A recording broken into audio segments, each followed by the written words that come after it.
Regarde ta jeunesse dans les yeux. Prononcée en 1991 dans le titre Le Monde de Demain, cette phrase du groupe de rap NTM semble intemporelle. Depuis tout temps, les jeunes incarnent les espoirs des sociétés en constante évolution. Désormais, devenue multiple et singulière, cette jeunesse prend la parole. À la rentrée 2021, le ministère de l'Éducation nationale a généralisé un programme nommé phare pour lutter contre le harcèlement scolaire. Il prévoit la formation des professeurs, la mise en place de référents anti-harcèlement, la désignation d'ambassadeurs parmi les élèves et une journée nationale contre le harcèlement. Malgré les efforts mis en place par le gouvernement, le phénomène est difficile à endiguer. Les exemples de Lucas en janvier et de l'INSEE en mai dernier nous montrent l'ampleur, le plus souvent cachée, des souffrances des victimes. Récemment, le ministre de l'Éducation nationale, Pape Ndiaye, a déclaré que le gouvernement devait monter en puissance sur cette question. En attendant, selon le rapport du Sénat, il y aurait entre 800 000 et 1 million d'élèves subissant du harcèlement scolaire en France. Dans ce podcast, Charlotte et Baptiste nous confieront ce qu'ils ont vécu durant leurs années d'harcèlement. Un témoignage courageux de la part de ces deux jeunes adultes qui ne souhaitent qu'une seule chose, que le harcèlement soit davantage pris au sérieux. Regarde ta jeunesse dans les yeux est un podcast de l'EDC Grand Lille, en collaboration avec Radio Moulin et le journaliste Maxime Delcourt.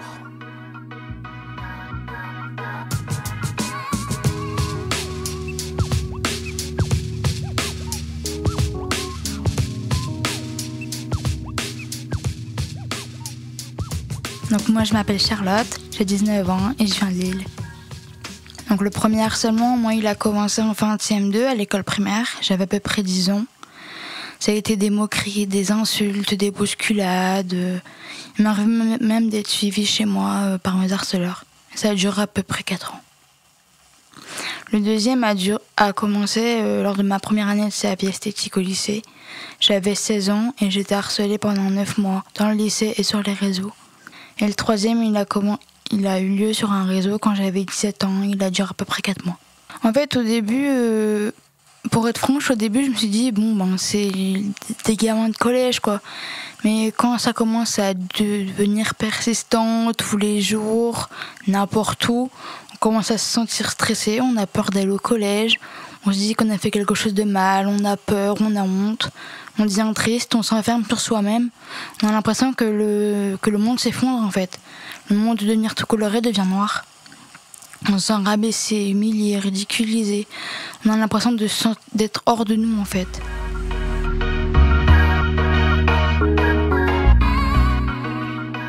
En fait, au début, on se dit, je demande ce qu'on a fait de mal parce que je venais juste d'arriver au collège et peut-être 2 semaines après, les premières moqueries ont commencé. On se dit, qu'est-ce qu'on a fait de mal? Pourquoi moi et pas un autre? Au début, je disais rien parce que moi, on va dire que à la base, je suis une fille assez influençable.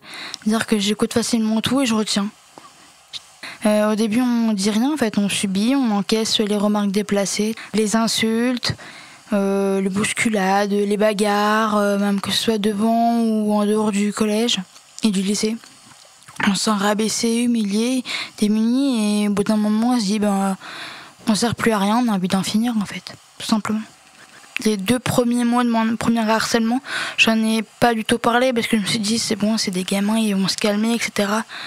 Mais quand on voyait que ça commençait à devenir plus méchant, limite personnel, c'est comme ils savaient que j'avais une sœur, ils ont commencé aussi à l'embêter, mais elle était à l'école primaire, donc on va dire que ça allait encore à peu près. Mais c'est vrai qu'au début j'ai été ignorée, même ma propre famille n'a pas pris mes paroles au sérieux. Et pareil au collège, j'en parlais quasiment toutes les semaines au personnel et aucune réaction de leur part. C'est vrai qu'au début, la plupart de ma famille a ignoré les signaux. On va dire qu'il y avait vraiment que mes grands-parents qui ont vu que ça n'allait pas parce que dès que je venais chez eux, je les prenais dans mes bras et je faisais ça va pas, quoi. Et au fur et à mesure que je m'enfonçais, c'est-à-dire que je mangeais plus, je montais dans ma chambre, je pleurais, j'en pouvais plus, quoi. Et puis un matin, j'ai fait une tentative et dans la nuit, j'ai fait une tentative. C'est-à-dire qu'en fait, ma mère, un matin, elle voulait... Normalement, je commençais à 8h, il me semble. Elle voyait pas que je me levais. Du coup, elle est venue toquer à la porte. Et elle sait généralement que je réponds. Dès qu'elle toque à la porte, je dis souvent j'arrive, ou 2 minutes, ou tout ça. Sauf qu'elle a vu que je n'ouvrais pas la porte. Elle a ouvert la porte et elle m'a vu par terre, à côté d'une boîte de médicaments. Et c'était ma première tentative et elle a appelé les secours. Et quelques jours plus tard, mes parents m'ont demandé pourquoi j'ai fait ça. Et j'aurais absolument tout raconté, que ce soit du bon ou du mauvais dans tout ce que j'ai vécu. Et mes parents, en fait, ils se sont sentis coupables d'avoir ignoré mes signaux. Et à peu près une semaine plus tard, ils sont allés voir le directeur du collège pour raconter ce que je subissais au quotidien. Et la seule sanction qu'ont eu mes harceleurs, c'est une exclusion d'une semaine ainsi qu'un avertissement. Quand j'ai entendu les sanctions, je suis tombée de 1000 étages. Je me suis dit que jamais ça finirait. Jamais.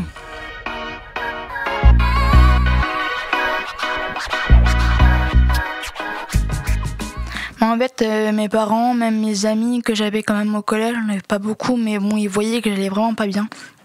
Et en fait, on a vraiment tout fait, quoi, pour qu'ils soient virés définitivement, mais en vain. Et j'ai dû aller voir la police pour pouvoir les convoquer les parents en plus, ce que le personnel du collège n'a absolument jamais fait. J'ai déposé une main courante et à partir de ce moment-là, ça a commencé à se calmer et puis ça s'est fini. Je pense que c'est l'effet de la justice par rapport aux sanctions pénales qu'il pouvait y avoir, c'est qu'ils ont réagi qu'à ce moment-là. Et c'est vraiment ça en fait moi qui m'a déçu, c'est que j'ai quand même dû aller voir la police quand même pour pouvoir régler un problème qui semblait être entre guillemets normal.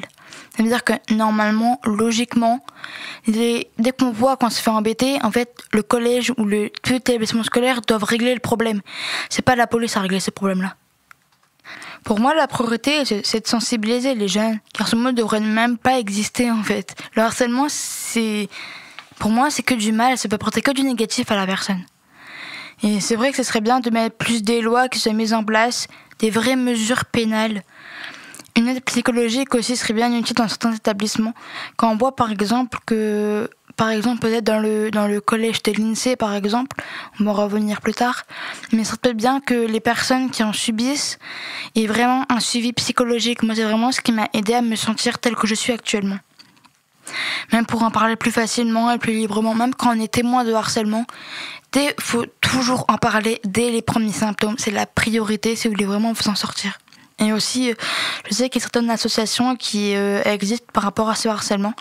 Et je pense que ce serait pas mal aussi de faire des témoignages pour passer dans les établissements scolaires aussi. Ça pourrait vraiment aider les jeunes. Pendant le confinement, j'avais fait un live. Et donc c'était mon premier live, il me semble, sur les réseaux.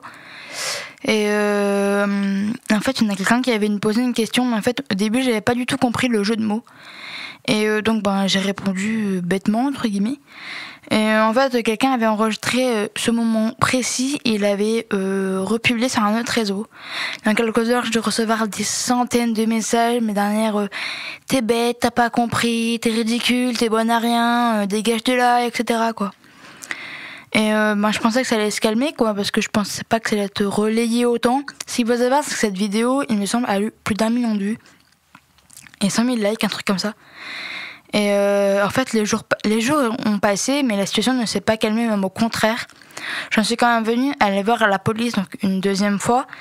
Et là, j'ai quand même été assez surprise. C'est qu'on m'a dit que ça ne servirait à rien, que j'avais qu'à faire attention, etc. Du coup, pour calmer la situation, ce que j'ai fait, c'est qu'en fait, avec l'aide de mes parents, c'est que j'ai pu supprimer ce compte. Et j'en ai refait un en privé. Et du coup, la situation s'est quand même pas mal calmée. La vidéo a été supprimée. Et on va dire 2 semaines après que j'ai changé mon compte, j'ai reçu un message d'un de mes anciens amis qui m'a montré en fait une vidéo de la personne qui l'avait publiée. Cette personne s'est excusée en disant qu'il fallait pas le refaire, etc. Du coup, depuis, j'ai bien compris la leçon. Et du coup, depuis, je fais attention à ce que je mets sur les réseaux. Récemment, une youtubeuse que je suis a fait une espèce de blague par rapport au fait d'être enceinte, alors qu'elle ne l'était pas, juste pour impacter le fait de l'endométriose. Ça a pris des ampleurs énormes. Elle a été harcelée, mais comme pas possible. Et depuis, elle regrette. Maintenant, il faut juste faire attention à ce qu'on met sur les réseaux, à ce qu'on dit sur les réseaux, à tout en fait. En fait, ça aggrave le phénomène entre guillemets de harcèlement, car c'est vrai que c'est beaucoup plus facile de se cacher derrière un écran pour critiquer les autres en fait. Certes, ça peut apporter du bon, mais ça peut apporter aussi aux harceleurs de continuer à harceler les victimes, mais d'une autre manière.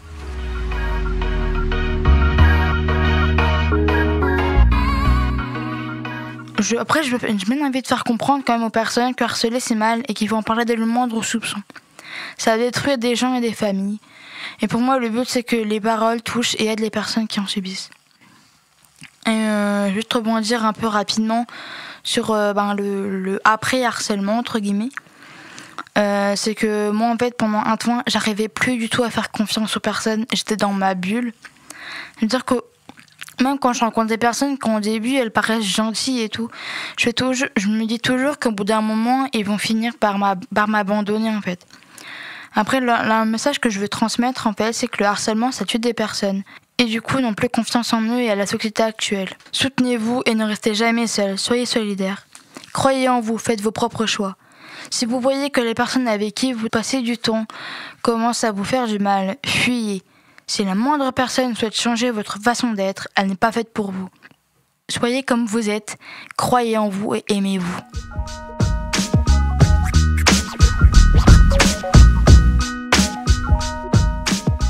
Je m'appelle Baptiste, j'ai 20 ans et je suis de Lille dans le nord de la France. Je suis passionné de voitures, de motos depuis petit. À 9 ans en CM2, j'avais une prof qui ne voulait pas m'avoir et me supportait pas. Elle me faisait vivre un enfer. Souvent le soir, je finissais en pleurs dans ma chambre pour pleurer avant d'aller dormir. Je me souviendrai toujours d'un moment qui est resté ancré en moi. Nous avions fait un contrôle. Comme à chaque fois, je redoutais malgré mes efforts et mes heures incalculables à réviser, qu'elle me fasse encore des reproches.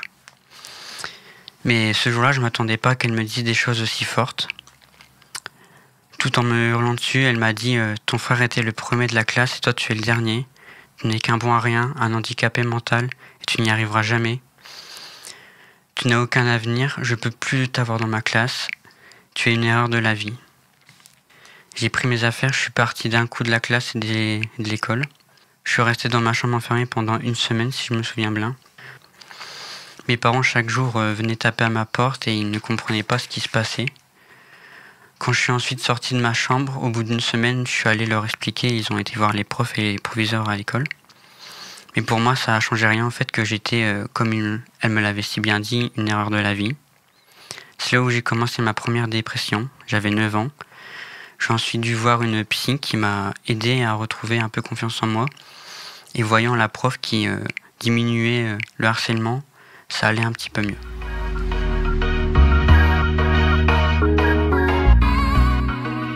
J'étais en terminale, cela faisait environ 1 an et demi, 2 ans que j'étais déjà en dépression plutôt importante. C'était ma 3e dépression. J'avais un traitement doublé qui était très lourd avec un calmant entier matin et soir. Et des personnes de ma classe savaient forcément que j'étais en dépression et que je faisais des tentatives, que j'étais mal. Et un jour, un élève m'a dit « Baptiste, il est 15h15, c'est l'heure de te suicider ». Il a ensuite dit ça pas mal d'autres fois et les autres élèves souvent l'accompagnaient ou rigolaient. J'avais aussi parlé à une prof de tout ça et elle m'avait écouté et pris au sérieux. Mais un jour, en m'interrogeant, elle m'appela, je cite, « le suicidaire ». Comment une prof peut oser dire quelque chose comme ça, connaissant déjà dans quel mal je me trouvais et comment les autres pouvaient dire ça sans que personne ne réagisse et qu'aucun prof ne réagisse à tel propos. Je suis passé par beaucoup d'états différents durant ces 15 ans de harcèlement, que ce soit un mal quotidien, des traumatismes, avoir une boule au ventre chaque seconde, avoir la peur d'aller en cours chaque matin, ne sachant pas ce qui allait pouvoir m'arriver, ce qu'on allait pouvoir me dire, avoir des pensées noires, ou même l'envie d'en finir parfois, de la tristesse à te demander pourquoi toi, qu'est-ce qui t'arrive, pourquoi tu dois subir tout ça. Être traumatisé dès que tu devais sortir n'importe où, ne plus vouloir sortir nulle part, regarder partout tout le temps par peur qu'il y ait quelqu'un qui te fasse quoi que ce soit ou qu'on te fasse des reproches. Avoir de la tristesse aussi en rentrant chez toi. Dès que tu pouvais, tu t'enfermais dans ta chambre et t'allais pleurer jusqu'à que ça aille mieux. Sincèrement, on se demande si tout ce qu'on te répète chaque jour, c'est pas vrai au final. Si tout ce que t'entends, c'est pas la vérité sur toi. Et le plus souvent, on réfléchit à tout ce qui se passe. On se remet en question sans arrêt et on se dit que c'est certainement nous le problème en fait. Et pour moi, par exemple, je me disais parfois que je n'étais qu'une erreur, que je méritais de mourir, que je suis qu'un handicapé, il y a encore beaucoup d'autres choses parfois bien pires. Chaque personne est différente et on réagit forcément différemment à cela. Et on peut tout simplement rester seul dans un coin, dans un cours de récré, face au sol, en pleurant ou en essayant de se retenir. Ou alors on peut s'énerver contre ces harceleurs et se rebeller. Ce n'était pas mon cas, mais il y en a qui le font. Ou encore tout faire pour en parler, que les choses bougent. Malheureusement aujourd'hui c'est un sujet en France qui n'est pas assez pris au sérieux pour moi. Je le sais car je l'ai vécu et que même en parlant rien n'a bougé. Au contraire, parfois ça peut être encore pire car les harceleurs peuvent se retourner contre toi. Mais ils ont essayé de me soutenir leur mieux, même si j'ai beaucoup caché mon harcèlement et tout ce que je vivais, mais je voulais les préserver, protéger ma famille de ce que je vivais, ne pas entendre, qu'ils ne sachent pas ce que j'ai vécu en fait, parce que ça aurait pu les détruire. Mais ils ont essayé des peu de choses qu'ils ont su, ils ont essayé d'en parler et de faire que ça s'arrange pour moi.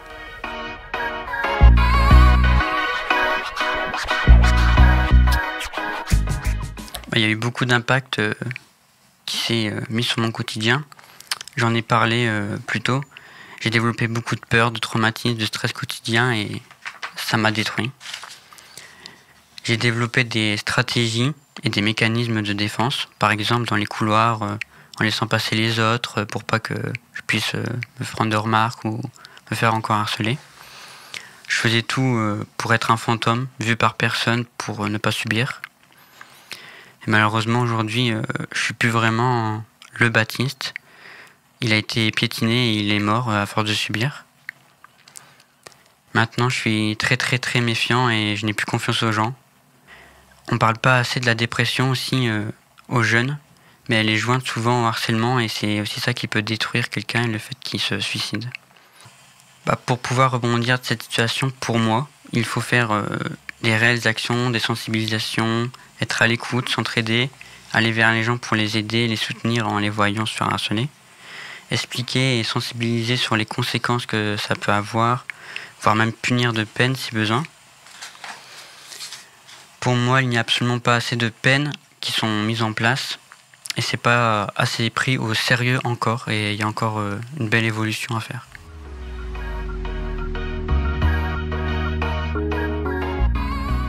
Les meilleurs conseils que j'aurais à donner à quelqu'un qui se fait harceler, c'est, malgré que je ne les ai pas effectués, c'est tout d'abord de ne pas les écouter, de ne pas se laisser faire, d'en parler directement à des gens, même si on en a peur, que c'est parfois très difficile et qu'on se renferme sur soi-même, qu'on préfère rester dans notre bulle.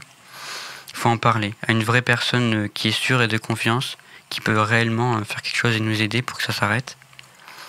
Ensuite, trouver un échappatoire, une passion pour libérer l'esprit, que ce soit un sport, une activité artistique, quelque chose qui va vous soulager dans les moments de vie compliqués. Pour ma part, la musique m'a beaucoup aidé à tenir et m'a aussi permis aujourd'hui de reprendre un peu confiance en moi en écrivant des textes et des chansons. Ça m'a beaucoup soulagé de mon mal-être et mes souffrances. Mais aussi le fait d'en écouter. Par exemple, mon rappeur préféré est SCH, car je peux me retrouver dans certaines de ses paroles, telles que « Laisse faire le temps, ça ira »,« On n'oublie pas, mais ça ira », ou encore une phrase qui, pour moi, est une citation qui me représente. « Quand le temps passe, les blessés s'estompent, on n'oublie pas, on vit avec ». Je pense à une autre chose très importante, ne rien lâcher et continuer de croire en vous, car vous valez bien mieux que ceux qui vous harcèlent. Et je suis sûr que vous êtes de magnifiques personnes avec un grand avenir devant vous. Alors ne lâchez rien et prouvez-moi que j'ai raison de croire en vous et d'être fier de vous. Car oui, je suis fier de vous et sachez que vous ne serez jamais seul. Même si vous en avez l'impression, comme j'ai pu en avoir, on peut toujours trouver une personne qui peut nous aider. Si besoin, vous pouvez aussi faire appel à des médecins, des psys, des gens qui ont une qualification pour vous aider et pour vous écouter. Si vous voyez des personnes se faire harceler, n'hésitez pas à aller la voir, à la soutenir ou même la défendre si besoin, à aller en parler à des personnes qui peuvent faire changer les choses, ou même appeler le 3018 en espérant que les choses bougent.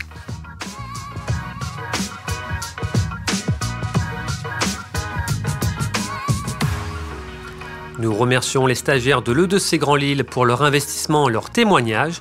Un grand merci à Nicolas et à Radio Moulin pour leur accueil dans leur studio. Nous remercions également le journaliste Maxime Delcourt qui a pu accompagner les stagiaires durant ce projet. Projet mené par Loïc Ducarme. Enregistrement et mixage Nicolas de Radio Moulin. Montage Loïc Ducarme.